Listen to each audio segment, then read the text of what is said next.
Le plus grand mensonge qu'on prêche aux hommes depuis à peu près 100 ans est de dire que si tu veux réussir, tu dois aller à l'école, avoir tes diplômes, trouver un travail, mener une bonne carrière et ensuite tu seras riche. Dans cette vidéo, je vais vous partager 5 raisons pour lesquelles, en tant que salarié, vous ne serez jamais riche. C'est une vidéo qui va vous faire peut-être mal, mais qui va vous faire du bien si vous restez jusqu'à la fin, parce que je vous expliquerai ce que vous devez faire pour réellement réussir financièrement. Et je vais vous le dire, d'une part parce que j'ai été pendant longtemps salarié, et parce qu'aujourd'hui, je suis entrepreneur. Et je vois très clairement la différence.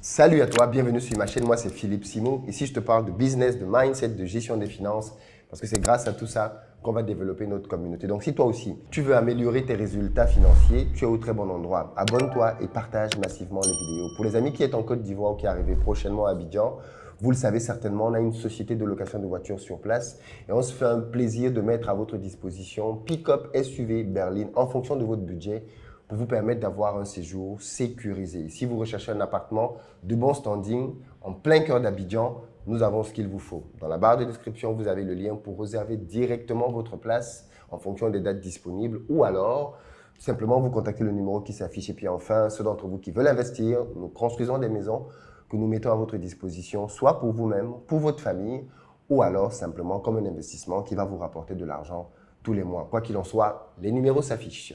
Je constate que beaucoup de personnes ne comprennent toujours pas le b.a.-ba de l'enrichissement. Et vous savez, si vous vous mettez à un carrefour et que vous prenez une direction pour aller vers le point A, alors qu'en fait votre destination est au point B, vous n'y parviendrez jamais. Beaucoup de personnes en Afrique veulent s'enrichir. Certains même veulent s'enrichir très rapidement et tombent dans des pièges type les pyramides de Ponzi basiques. Mais ceux d'entre vous qui êtes sérieux dans cette recherche et qui voulez réellement vous en sortir, vous tombez aussi dans le piège du salariat. Quand je dis ce genre de choses, beaucoup de personnes m'interpellent dans la rue en disant « Philippe, tu parles mal des salariés. » Non, alors que toi-même, tu as des salariés. Je ne parle pas mal du salariat. C'est peut-être vous qui ne comprenez pas ce que je dis par rapport au salariat. J'admire le salariat pour ce qu'il est réellement et je n'attends pas du salariat ce qu'il n'est pas. C'est juste ça en fait la différence. Le problème de beaucoup d'entre vous, c'est que vous espérez gagner beaucoup d'argent en étant salarié. Et je vous dis donc juste non, ce n'est pas possible. D'un, parce que ceux qui gagnent beaucoup d'argent dans les entreprises, ce sont ceux qui deviennent directeurs. Or, dans une entreprise, tout le monde ne peut pas devenir directeur. Ok? On est dans un système pyramidal. Plus on monte, moins il y a de place. Donc, si vous étiez 100 en bas, eh bien, tout en haut, il y a peut-être 3 places. Donc, tous les 100, vous ne pourrez jamais arriver là. Ça veut donc dire que d'après ce système, tous les 100, 98 d'entre vous n'arriveront jamais au stade ultime de directeur qui va leur permettre d'avoir des revenus conséquents et une vie confortable. Beaucoup d'entre vous n'y arriveront pas.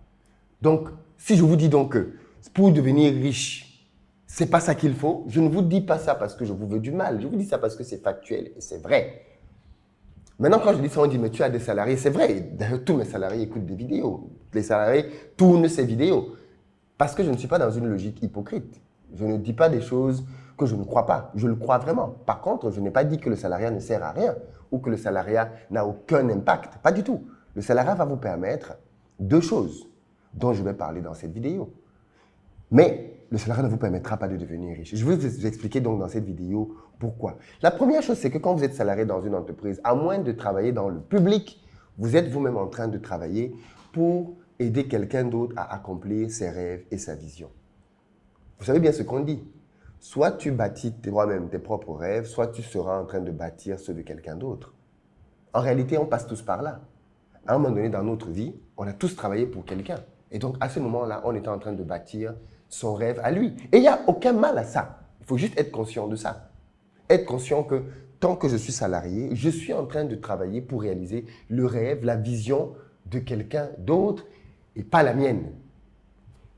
Donc, il y a 2 questions, il y a 2 choix qui se posent. Soit je le fais pour un temps, soit je le fais pour toujours. Attention, je ne suis pas en train de dire qu'on ne peut pas être épanoui en tant que salarié toute sa vie, si on peut l'être. D'ailleurs, au final, qu'est-ce qui est important? Ce n'est pas forcément toujours l'argent. c'est peut-être l'épanouissement. Et il y a des carrières dans lesquelles on est épanoui. Moi, je connais des gens qui sont salariés et qui sont épanouis dans leur boulot. Ils veulent faire ça, ils veulent continuer de faire ça. Et il n'y a aucun problème avec ça. On est à l'aise avec ça, OK? Donc, ne prenez pas mal le fait que je parle du salariat dans des termes qui peuvent ne pas... Non, je dis juste que les salariés, ce n'est pas avec ça que vous allez devenir riche. Et je vous explique pourquoi. Première raison, vous n'êtes pas en train de bâtir vos propres rêves, vous êtes en train de bâtir ceux de quelqu'un d'autre. Et puis, en tant que salarié, quand vous gagnez une certaine somme, logiquement, c'est parce que votre travail permet de générer beaucoup plus que cette somme-là. Si votre patron vous donne aujourd'hui 500 000, c'est parce que le travail que vous faites génère normalement plus que 500 000. Si on vous paye 3 000 euros, c'est parce que votre salaire génère plus que 3 000 euros. C'est comme ça que ça marche. Et ça fait sens que ça marche comme ça. Deuxième raison pour laquelle les salariés ne s'enrichissent pas, c'est parce que le temps est plus important que l'argent. J'ai rencontré une dame, pas plus tard que le week-end dernier, qui m'a reconnu et qui a commencé à me parler de son projet de liberté financière. C'est une dame qui a lancé ici à Abidjan un très bon business dans lequel elle essaye de faire pas mal de prestations pour les entreprises. Elle leur propose de la conciergerie, par exemple, elle leur propose un certain nombre de services. Et bien évidemment, dans la discussion, je lui disais que mais ce qu'elle fait est très intéressant et elle gagnerait à davantage prospecter pour augmenter son chiffre d'affaires. Et elle m'a dit c'est là que le bas blesse. Parce que même si elle a effectivement le potentiel pour développer son business, elle est encore elle-même salariée quelque part. Et il est difficile de prospecter quand on sait que les heures de travail coïncident. Ses heures de travail à elle et les heures de travail de ses prospects. Elle ne peut pas laisser son boulot pour aller dire qu'elle va prospecter. Et le personnel qu'elle a recruté n'est pas en mesure aujourd'hui de bien faire ce travail de prospection. En conclusion, son petit business qu'elle a lancé et dans lequel elle espère stagne. Et c'est bien ça le problème pour lequel il est difficile de s'enrichir quand on est salarié. C'est parce que le temps est une ressource rare. L'argent n'est pas une ressource rare. On peut toujours gagner plus d'argent. On ne peut pas augmenter une seconde à une journée.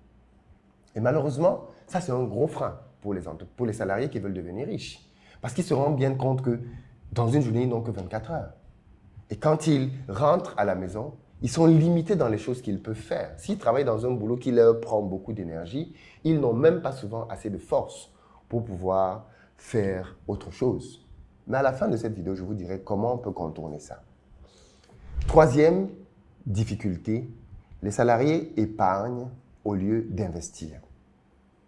La plupart des salariés sont obsédés par le fait de se bâtir une grosse épargne.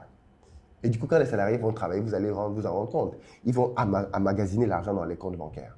Ce qui d'ailleurs, comme j'aime souvent le rappeler, est une preuve qu'ils ne savent pas gérer de l'argent. Parce que quand vous savez comment gérer de l'argent, vous n'accumulez pas l'argent dans une banque, vous le réinvestissez. A contrario, vous allez vous rendre compte que les investisseurs, les entrepreneurs sont constamment en train de chercher de nouvelles opportunités pour investir leur argent. Ils vont essayer de trouver tel business, telle opportunité dans laquelle ils vont devoir mettre leur argent pour que ce dernier fasse quoi? Pour qu'il se fructifie. Quatrième raison pour laquelle les salariés ne s'enrichissent pas, c'est le confort. Vous êtes très confortable. Il se trouve que l'un des gros ennemis du succès, c'est le confort. Et quand on est salarié, quelque part, on est dans une certaine forme de confort.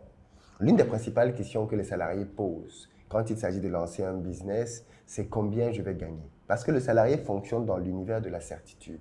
Pour lui, il a besoin de savoir où il va, combien il va gagner. C'est pour ça d'ailleurs que beaucoup de salariés mettent leur argent dans les bêtises de Ponzi.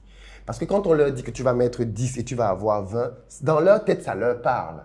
Ils sont dans l'univers de « Ah oui, ok, d'accord, c'est sûr, je mets 10, je vais avoir 20. » Même si ce qu'on leur dit est absurde, ils y croient quand même. Parce que ça les maintient dans leur univers de la certitude. Or, l'entrepreneuriat, c'est la prise de risque. Les entrepreneurs sont récompensés parce qu'ils prennent des risques. Et plus tu prends de risques, et plus tu gagnes. Or, les salariés, par nature, ne veulent pas prendre de risques. Ils veulent savoir que quand il met son argent quelque part, son argent va à tous les coups réussir et il va à tous les coups gagner. Et donc, bien évidemment, cette mentalité-là étant un grand frein à leur réussite, qu'est-ce qui se passe? Qu'est-ce qu'on constate? Ça ne marche pas. La cinquième raison pour laquelle les salariés ne s'enrichissent pas, c'est parce qu'ils ont arrêté d'apprendre. Le constat que j'ai fait, c'est que la plupart des salariés se contentent simplement de ce qu'ils ont comme connaissance et qui leur a permis d'avoir leur job. C'est pour ça que vous allez voir que très peu de salariés lisent, très peu de salariés se forment, très peu de salariés se développent. Or, les entrepreneurs sont permanemment en train d'apprendre. Ils sont toujours à la recherche d'une connaissance qui va les aider à résoudre un problème, qui va les aider à avoir un avantage concurrentiel par rapport à leur marché, qui va les aider à damer le pion sur la concurrence, qui va les aider à être mieux positionnés que les copains. Les salariés sont constamment dans l'état inverse. Ils n'apprennent pas. Alors, l'une des raisons aussi, c'est parce que, bien évidemment, quand ils rentrent du boulot le soir, ils sont très fatigués parce qu'ils ont eu une journée difficile. Mais les points que je vous ai cités ici, ce sont des points qui, si vous remarquez bien, pour la plupart, sont des points que l'on peut changer. Et quelqu'un pour qui réussir financièrement est important peut sortir de là. Il faut juste commencer à se demander comment, dans ma situation actuelle, je peux faire pour gagner plus d'argent. Parce que plus vous allez vous poser cette question et plus votre cerveau va réfléchir et il va commencer à vous trouver des idées. Aujourd'hui, avec Internet, il y a la possibilité de faire des choses en ligne. Il y a la possibilité de faire du commerce en ligne. Il y a même la possibilité d'apprendre des compétences en ligne que vous pouvez revendre. Aujourd'hui, vous pouvez vous former dans le marketing digital. Je le dis toujours, le marketing digital est l'un des métiers dans lesquels il y a tellement d'opportunités. Vous pouvez vous former en marketing digital. En parallèle de votre boulot, vous prenez une formation soit diplômante, soit une formation en ligne qui vous paraît pertinente et vous vous formez, par exemple, en marketing digital. Ça peut vous prendre 3 mois, 6 mois, 1 an. Mais vous êtes en train d'apprendre une nouvelle compétence, un nouveau métier, qui demain va vous permettre, en parallèle de votre boulot, de commencer à avoir vos premiers clients. Grâce au marketing digital, vous allez pouvoir aider des commerçants de votre quartier même seulement à avoir une présence en ligne. Combien de boulangeries ne sont pas sur Internet? Combien de commerces ne sont pas sur Internet? Je veux dire, il y a tellement de commerces autour de nous qui ne sont pas sur Internet. Et même ceux qui sont sur Internet, combien le font sérieusement? Combien le font intelligemment? Très peu. Avoir des compétences en marketing digital, une capacité à pouvoir donner de la visibilité à un commerce et l'aider à améliorer son chiffre d'affaires, vous n'avez pas idée combien les entreprises sont prêtes à vous payer pour ça. Vous n'avez juste pas idée. Donc, le secret, si vous voulez réussir financièrement, ça va être de vous sacrifier pendant un certain nombre d'années pour apprendre une autre compétence. Parce que c'est cette compétence-là qui va vous donner votre liberté. Il va donc falloir vous priver. Il va donc falloir faire des heures supplémentaires, même quand vous rentrez du travail. Oui, c'est le prix à payer pendant un temps. Parce que vous savez qu'au bout d'un certain nombre d'années, ces efforts que vous faites maintenant vont payer et vont vous permettre d'être libre. C'est par là que la plupart des personnes qui ont réussi en ayant un job sont passées. Vous n'avez pas besoin de démissionner du jour au lendemain, de tout claquer pour lancer une nouvelle carrière. Généralement, ce genre de scénario ne marche pas. Par contre, si vous procédez par étapes de manière stratégique, en faisant petit à petit les bons efforts, vous allez y parvenir. Clairement, vous allez y parvenir. Mais ça va vous demander dedication, ça va vous demander de vous dédier à ça. Ça va vous demander du temps, de la constance, du travail, de l'énergie. Et si vous faites ça, ça va réussir. Vous allez remarquer que, en général, les personnes qui, au final, ne parviennent pas à réussir, ce sont les personnes qui n'ont pas mis l'énergie et l'effort qu'il fallait à la base pour obtenir un résultat différent. Et si vous ne faites pas ce que les gens qui ont réussi ont fait, pourquoi vous vous attendez à avoir des résultats différents? Ma foi, je crois que c'est Einstein qui a dit qu'il n'y a que les fous qui font la même chose et espèrent obtenir des résultats différents. Si vous voulez des résultats différents, faites des choses différentes. Et espérez donc ainsi obtenir à la fin de la journée des résultats différents. Qu'est-ce que vous en pensez? Est-ce qu'il y a d'autres freins qui bloquent les salariés? J'ai hâte de l'entendre dans les commentaires. À très bientôt.